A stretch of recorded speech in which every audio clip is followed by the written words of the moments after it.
A very warm good afternoon to one and all. Today I am presenting the topic nitrogen containing secondary products from the chapter secondary metabolites of plants. So the nitrogen containing secondary products, it is a heterogeneous group of secondary metabolites. They include alkaloids, glycosides and glucosinolates. And my topic is glycosides and glucosinolates. So the glycosides, these are the compounds. When on hydrolysis, it give rise to two parts compounds, that is the sugar and a non-sugar part. The sugar and the non-sugar part it together combines to give a glycoside. So the non-sugar components are the alcohol, phenol and aldehyde. The example of glycoside is conifers. In conifer plants, the glycoside obtained is coniferin glycoside and coniferyl alcohol. Mainly this glycoside, it imparts color to plant organs for attracting pollinators. The examples of glycosides are cyanin, beta-cyanin and delphinin. Cyanin is obtained from the plant rose, beta-cyanin from Beta vulgaris and delphinin it is obtained from Delphinium. There are two types of glycoside. First one is cyanogenic glycoside and the second one is cardiac glycosides. Cyanogenic glycoside. So the glycosides which release a deadly poisonous hydrogen cyanide, that is HCl, they are known as cyanogenic glycosides. Then the plants which synthesize more than 60 cyanogenic chemicals, such type of plants are known as cyanophoric plants. The derivatives of cyanogenic glycosides are the nicotinic acid and amino acids. Mainly they are not toxic to themselves, but when a plant is damaged by a herbivore, mainly the leaf of the plant, it undergoes enzymatic degradation and that causes the release of HCN. The main examples of cyanogenic glycoside or the cyanophoric plants which produces cyanogenic glycosides are the sorghum and cassava.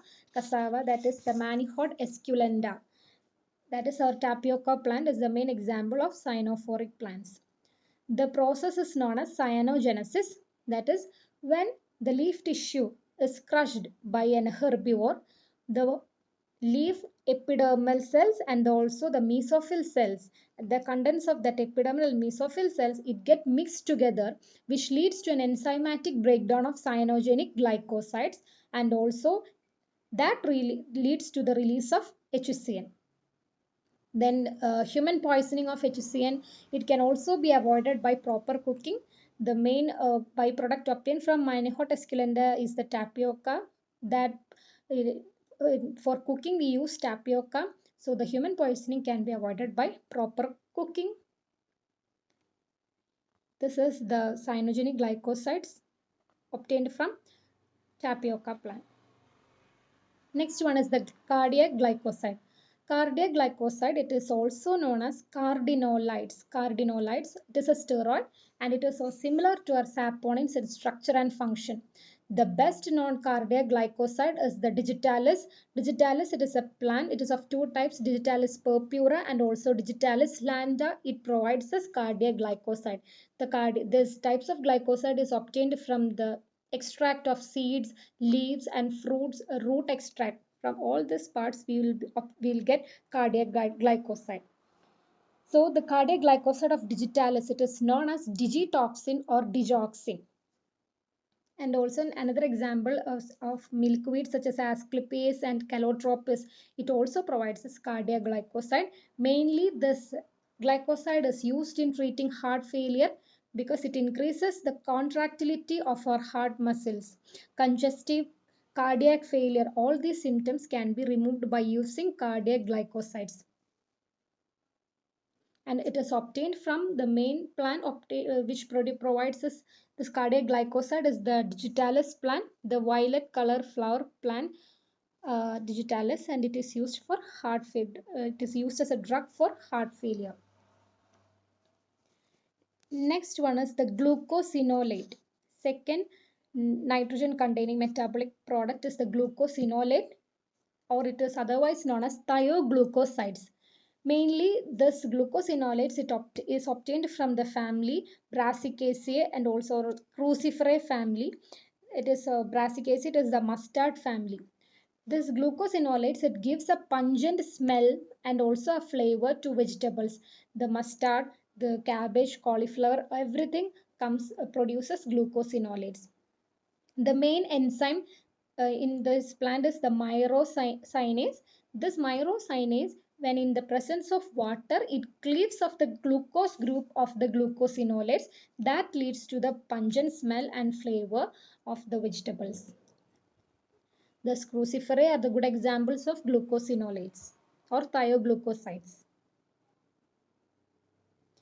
The next one is the dye.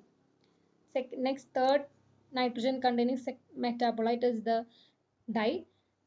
Dye is an organic compound which are capable of getting fixed to fabrics, and they will not be washed out with soap and also by water, and also when exposed to sun they will not fade because they are fixed into fabrics.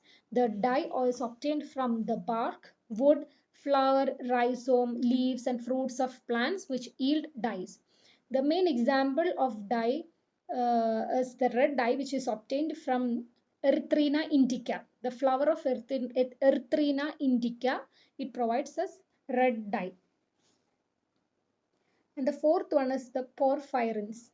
Porphyrins, it contains phycobilin protein part that is of chlorophyll and of cytochrome.